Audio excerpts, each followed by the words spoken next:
Hello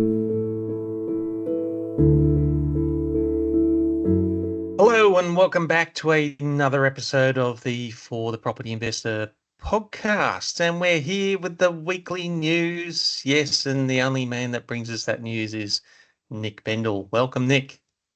It is great to be with you, Owen. And how's your week been this week? Oh, my week has been very, very good. I'm not going to go into detail because why would I go into detail when I could just give a really vague statement like it's been very good? Well, I'm glad to hear it's been very good, and we'll wait for the detail another time. It's for us this week. I'm glad to say that we've been getting some pretty good 5-star reviews lately on our Google page. So glad to see that. And I might bring out some specific ones because I know you've done this before as well. So I'll have to be more prepared next time and bring some actual reviews I can read out. Well, I'm looking forward to that. Now, did I tell you that since we last saw each other, my company, Hunter and Scribe, we write content for finance professionals throughout Australia. We recently started writing a book for a mortgage broker about how to build a scalable property portfolio. His plan with these books, the books we write for our clients, they never want the book to sell copies because very few books sell any meaningful number of copies. It's more so that you can put on your website that you're an author and you can have a link to the book. And more importantly, you can hand out free copies to potential clients and referrers. It's really a great way to differentiate yourself from all your rivals out there. Yes, very good. It's definitely a good marketing tool, and it's like a brochure but in a book format of how to build a property portfolio. It's going to be really, really enjoyable to write, and hopefully he's so happy with it that he gives us a 5-star Google review. Fantastic. Looking forward to reading the book that you've written. And I'm looking forward to the 3 stories we've got lined up because I'm very curious to hear your thoughts. We've got a few big picture issues we're going to discuss. Our first story today is smaller households living in bigger homes. Analysis from Cotality has highlighted a great mismatch between the households that are being formed and their homes those people are in. 61% of homes contain just 1 or 2 people, but only 24% of homes contain just 1 or 2 bedrooms. Conversely, 39% of homes contain 3 or more people, but 76% of homes contain 3 or more bedrooms. In other words, most people are living in oversized homes. To quote Cotality, while there's nothing wrong with more bedrooms than people in a dwelling, there could be some inefficiencies in the way housing is being allocated. One potential fix, Cotality said, was for governments to introduce tax reform that made it more expensive to have more housing than you need and cheaper to live in smaller housing. Another potential fix would be to incentivize older people to downsize by including the value of the family home in the pension asset test. So, Owen, this is really interesting, and I'm keen to get your thoughts. Cotality's analysis show that there's a lot of empty bedrooms across Australia. Is that a problem? Yes, it can be. And we recently spoke about stamp duty reform, and we've spoken about it many times as well. But Cotality hasn't brought that up because that would fix some of the issues that they're talking about, or some of the results they're trying to achieve as well, like helping elderly retired people to downsize. So, but yes. In terms of, and it's nothing new. We've always been for the last quarter of a century or more, been building bigger houses than we all necessarily need. But is that a problem? It's just like, well, it's the one thing that drives that is generally while you're building a house, it's cheaper to build more than you need at that time rather than putting extensions on later. So, and also to be able to look for resale value. If you're looking at it's almost like you need to cater for the optimal scenario of who you're going to sell for. So you want to be able to include everyone. So a smaller number of people can live in a bigger house, but a larger family can't live in a smaller house. So Okay. So then let me follow up on that. You've kind of half answered the question I want to ask you, but just want sure. to see if this needs to be fleshed out a bit more. So as we've discussed, a majority of homes are being built for families, but only a minority of homes contain families. So why are developers building all these unnecessary family homes? You gave a reason a moment ago, which is you can have you can add more people where there are more rooms, but you can't do it the other way around. I hope I said that correctly. Are there any other reasons? Well, that's the probably main reason, and for getting better resale value, Mm. due to being able to appeal to a broader base of the market. So, it's like any product or service. You want to be able to have a product that you're selling to be able to appeal to a as many people as possible. And that's what the 3 or 4 bedroom family home with a single or double garage does. It appeals to a broader base of the marketplace who might want to live in a property like that. I'm wondering also, are units, relatively speaking, more expensive to build than houses when you factor in the cost per square meter and how much you can sell them for? Are units relatively more expensive to build? Um, when you take into account all of the I mean, generally they're cheaper, but they're smaller as well. But they're usually higher cost of materials. You've got a lot of common area as well. So it's not really something that you can you can compare like for like, because it's two different types of they're serving two different purposes, Hmm. and they use different building materials to be able to get the result in the end. If the average person lives in an oversized home, I'm wondering, do you think federal and state governments should introduce tax incentives to steer people towards smaller homes? Um, yeah, well, it's more about providing tax incentives to live in live in the appropriate home to suit your finances. Hmm. It's if you're a single person and you want to live in a mansion, um, and you can afford to, then nothing should be stopping you from doing that. But if you're a family and you enjoy living in the inner city in a unit, then you should be able to do that. So it's not about forcing people to live in appropriate housing because someone else has decided that's what you should be living in. It's more about um, putting those financial levers to be able to make it easier for people who financially would benefit from downsizing, can easily do so. And so providing those financial benefits, and then making it easier for people who can afford to and need bigger homes can also do that as well. Okay, well, let's move on to our next story where we're going to look at the property market from a very different angle. And again, very keen to get your thoughts, Owen. Report claims owner occupiers are getting unfair economic advantages. A research paper from economists Peter Szyminski and Roger Wilkins has argued that the way Australia treats owner occupied housing is worsening income inequality. Szyminski and Wilkins argue that because owner occupiers don't have to pay tax on the capital gains they accrue and the rent they save by living in the home, owner occupiers are benefiting from what they call a hidden home ownership welfare state.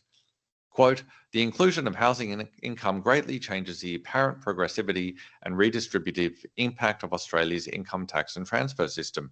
When imputed rent and accrued capital gains, neither of which are taxed, are included in the income base, the redistributive impact is reduced by around 40%. Szyminski and Wilkins say there are a range of solutions to this alleged problem. At the time of writing, broad-based land taxes, including on owner-occupied housing, are again being debated in Australia, supported by most economists. Taxing housing wealth or capital gains is, of course, possible.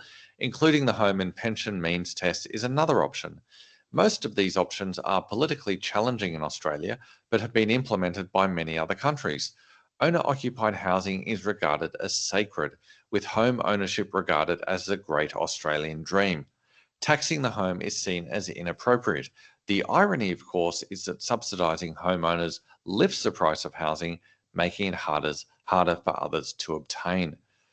Owen, what are your thoughts? Are these two economists, Szyminski and Wilkins, right to claim that owner-occupiers are benefiting from a hidden home ownership welfare state?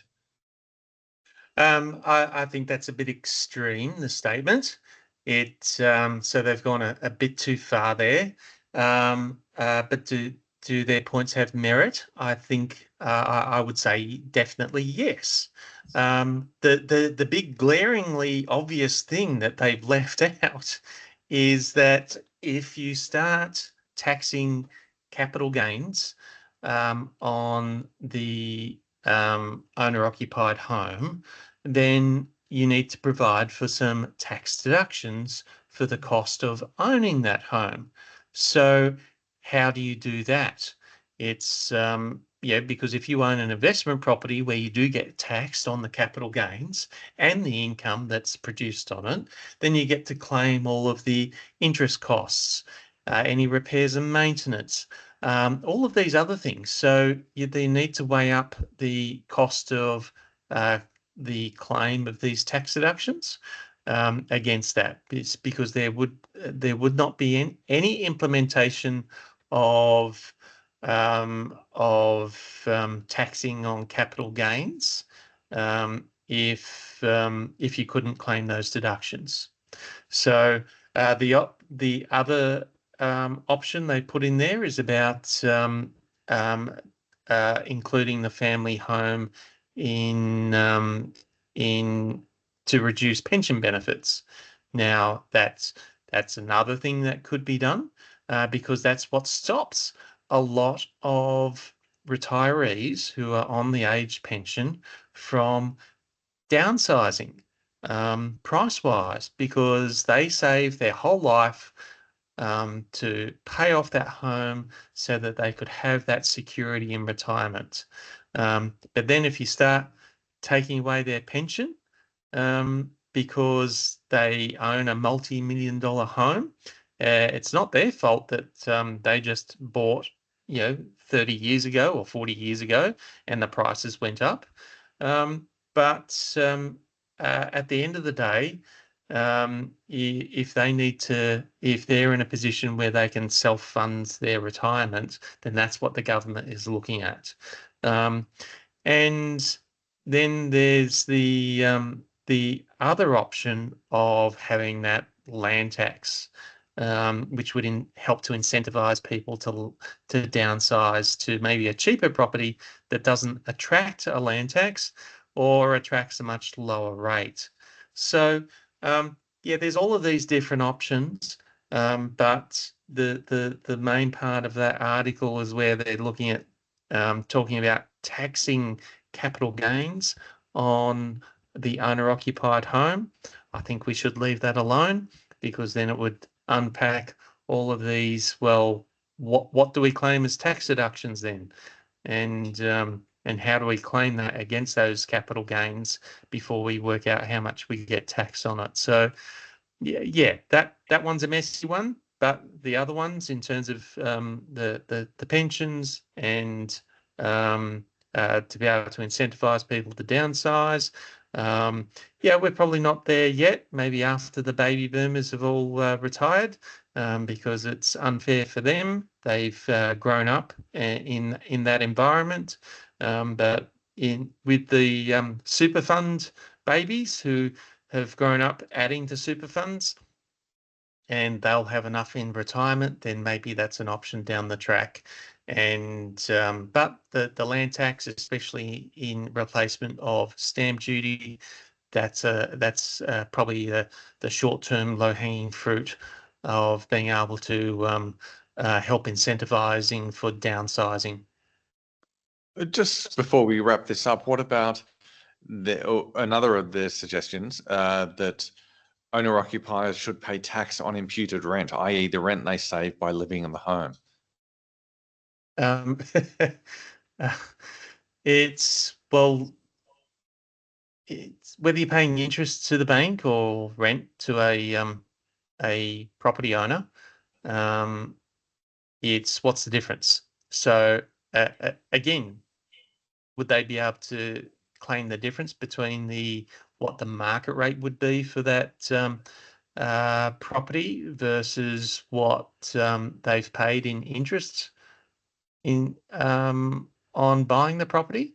Yeah, that's again where they've maybe not thought it through and not offered the other side of the coin here. It's where there always needs to be a trade-off. If they've gone too far the other way without talking about the trade-off with having those tax deductions against that market rent that they would have. So your verdict to these two economists is that they should go back to uni and do some more study. Um, Better yet, maybe go out in the real world and learn about how the real world works, and use their study to help them interpret that. Okay, now for our final story, again, I'm going to get you to get a little bit philosophical for me. This is another interesting big picture discussion. Customer-owned bank introduces key lending change. Great Southern Bank recently joined the small group of lenders to offer 40-year home loans.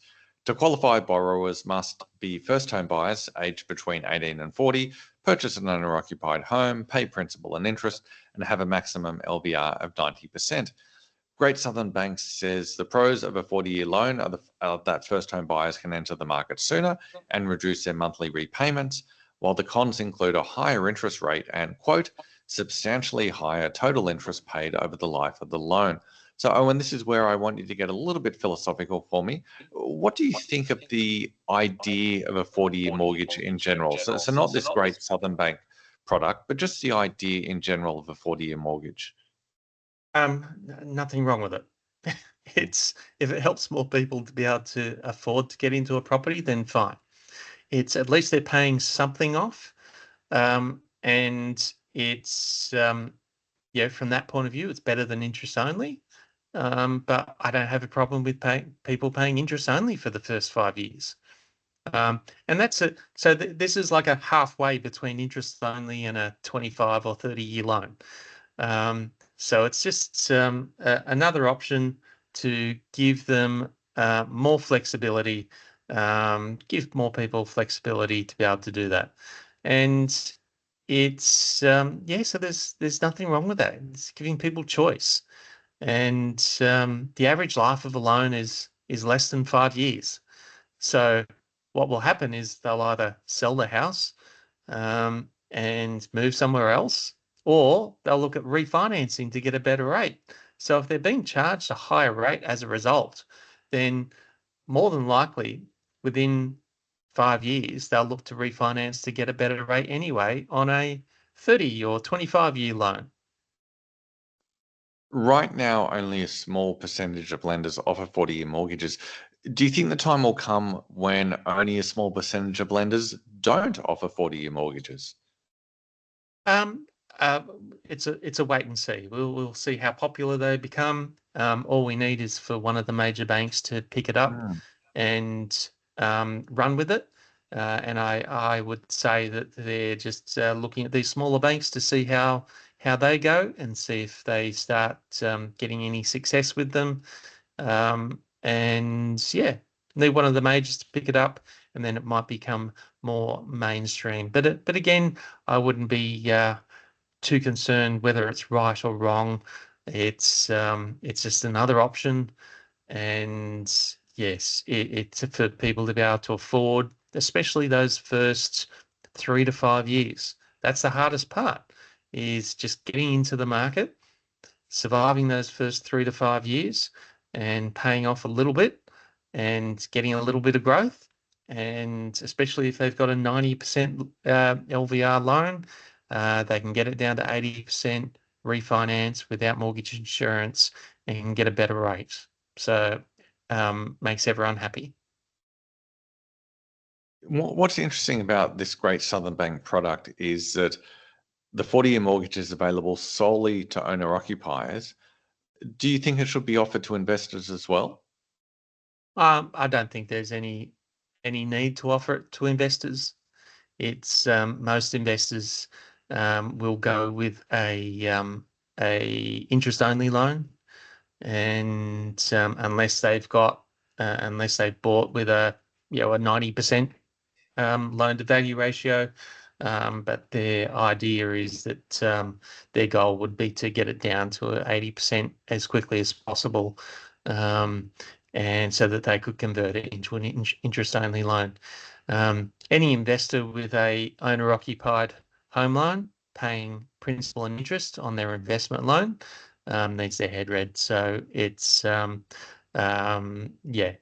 only reason they'd be on a P&I loan is if it's above 80%. So, which is fair enough. You need to get it down to 80% to change it over to interest only. Well, that was a really, really interesting discussion, Owen. 3 very interesting topics. I sometimes like it when we have more of these big picture discussions rather than just the ins and outs of breaking news stories. So do I. It's really good. That was a good one. Thanks, Nick. Well, thank you, Owen, and look forward to chatting again next week. Yes, we'll see you next week with even more stories about what's happening in the weekly news. We'll see you then. See ya.